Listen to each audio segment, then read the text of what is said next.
Well, that's a very simple one actually. We have done integrals like this before. Now, what is it that makes it simple? Because if you look at the quantity inside, 4 minus 2x squared, the derivative of this contains x dx. That means you can now replace this quantity by u.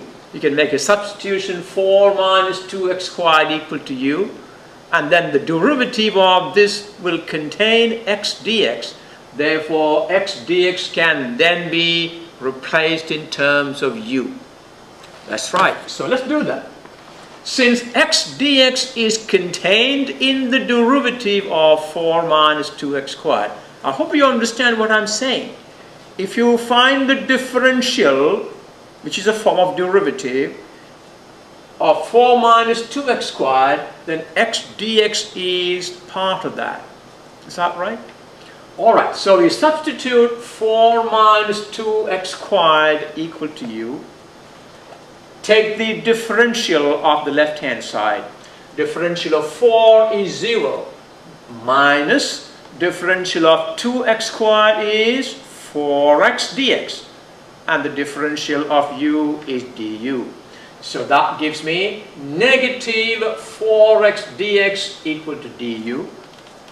Now, what we want to do is, after replacing this quantity by u, we need to replace x dx in terms of u. So we solve here for x dx. What is x dx equal to? X dx is negative du over 4. So when this quantity becomes u, x dx will become negative du over 4. So let's rewrite that. 4 minus x squared is replaced by u. Then x dx will become negative du over 4.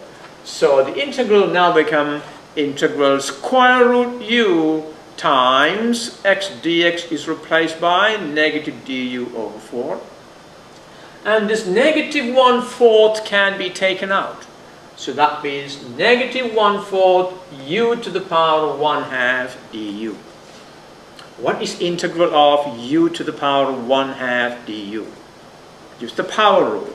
It will be u to the power of 1/2 plus 1 over 1/2 plus 1. So that is negative 1/4 u to the power of 3 over 2 over 3 over 2. 1/2 plus 1 is 3 over 2. And again, very many times this appears in our simplification. This is 3 divided by 2. That 2 will go up. 2 cancels with the 4, leaving a 2 in the denominator. And 2 times 3 will become 6. So this will be negative 1/6 u to the power of 3 over 2 plus c. Is that right? Okay, so that's negative 1/6 u to the power of 3 over 2 plus c. And there is one more step left. What is that? Replace your u by the original quantity. So that will be negative 1/6 4 minus 2x squared raised to the power of 3 over 2. Well, actually, can we simplify that further? Yes, we can. If you want to factor out a 2 from there, can you factor out a 2 from there? Now, let me show you one more step in simplifying this. Now, 4 minus 2x squared raised to the power of 3 over 2. You see, x to the power of 3 over 2 can be written as x times x to the power of 1/2. You understand that? X times x to the power of 1/2 is x to the power of 3 over 2. So 4 minus 2x squared raised to the power of 3 over 2 is 4 minus 2x squared times 4 minus 2x squared to the power of 3 over 2. I'm going to write that down. Alright, watch below that term. 4 minus 2x squared to the power of 3 over 2 can be written as 4 minus 2x squared times 4 minus 2x squared to the power of 3 over 2. Now 4 minus 2x squared can be written as, we can factor a 2 out. That will be 2 times 2 minus x squared, and 4 minus 2x squared to the power of 1/2 is square root 4 minus 2x squared. So look at that one more time. I wrote 4 minus 2x squared to the power of 3 over 2 as 4 minus 2x squared to the power of 1 times 4 minus 2x squared to the power of 1/2. Now factor out a 2 from there. That gives me 2 times 2 minus x squared, 2 minus x squared times square root 4 minus x squared. Now I want you to tell me, how does this become this? Now here I have x squared minus 2. How did that become that? Now if you remember, if you notice, that 2 is on the numerator for this. That 2 will cancel with the 6, leaving you a 3 on the denominator. And negative, so that's the negative outside. Negative times 2 minus x squared. And if you take that negative inside, it will become negative 2 plus x squared. That's how it becomes x squared minus 2. So this simplifies to x squared minus 2. In other words, that negative 1, let me write that to the left. There is a negative 1 over 6 there, and 2 and 3 will cancel, leaving a 3 on the denominator, and the negative, when taken out, it will become x squared minus 2 times square root 4 minus x squared all over 3. That's how that became this. I want you to learn these kind of simplifications. Alright, let me take out my writing from there.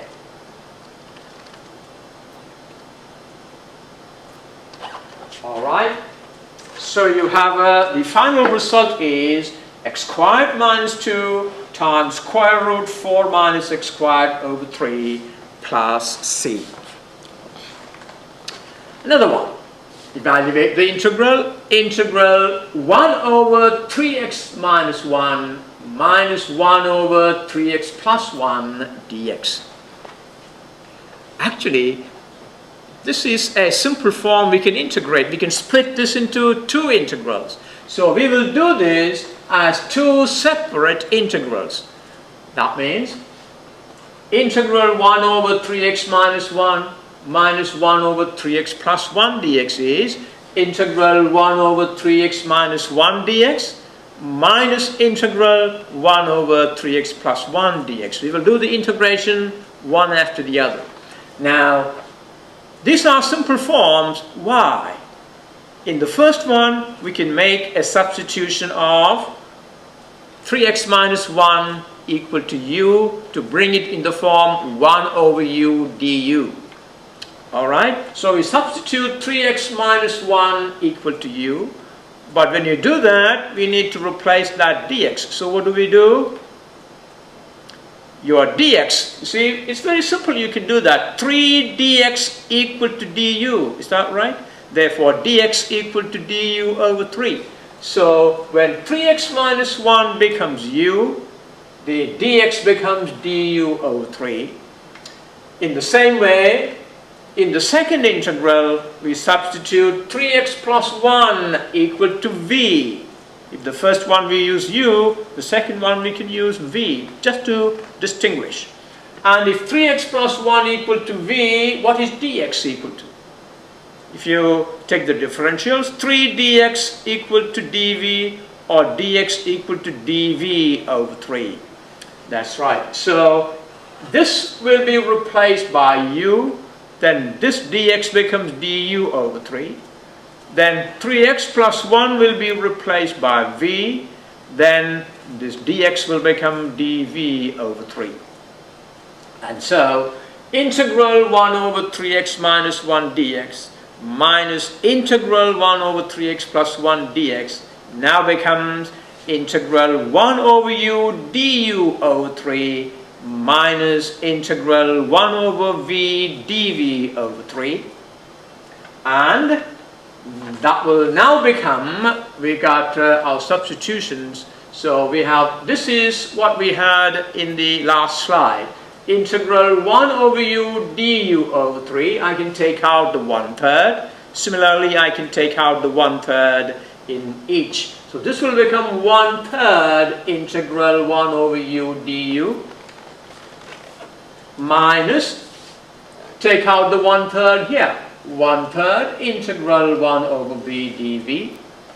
Well, these are familiar integrals. What is integral 1 over u du?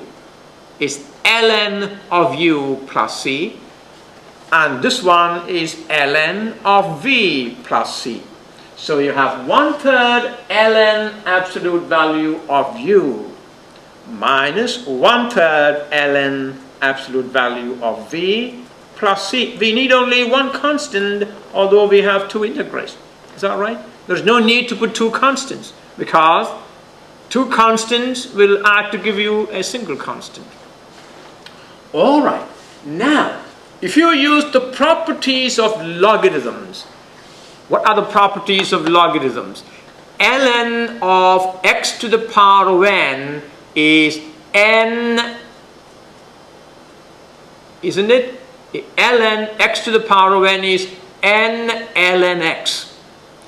That means 1/3 ln u is the same as ln of u to the power of 1/3. You remember that property of ln? Ln x to the power of 3 is 3 ln x.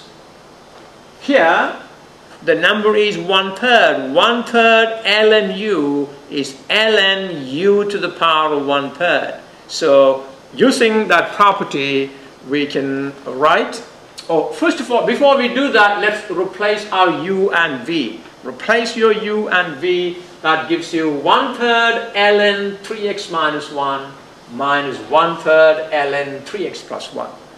And now use the properties of logarithm. This 1/3 is actually the power of this 3x minus 1. So that will be ln 3x minus 1 raised to the power of 1/3. Remember, a quantity raised to the power of 1/3 is cube root.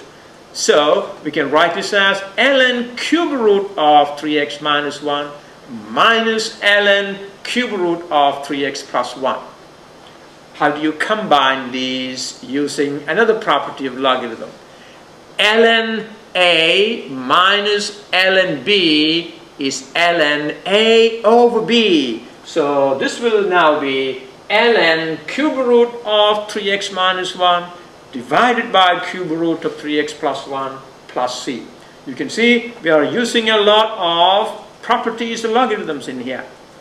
And this can be written in a single cube root. So our answer will be ln cube root of quantity 3x minus 1 over 3x plus 1 plus c.